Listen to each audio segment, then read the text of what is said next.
3. Hai teman-teman, hari ini kakak mau ke sekolah. Sekolahnya ada di Azura, Sekolahnya jauh atau dekat itu, Kak? dekat rumah. Berapa jam perjalanan? 2 menit. 2 menit. Dekat banget berarti ya. Oh, emang di sekolah ngapain aja? Oh, di sekolah belajar senam, Terus? Al-Fatihah, habis itu pulang, habis itu main. Oh, udah bisa Al-Fatihah berarti? Udah. Coba.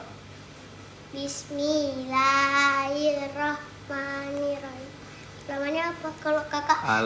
Alhamdulillahirabbil alamin, arrahmanirrahim, maliki yaumiddin, iyyaka na'budu wa iyyaka nasta'in, ihdinas siratal mustaqim, siratal ladzina an'amta 'alaihim ghairil maghdubi 'alaihim Maghdubi 'alaihim. waladdallin.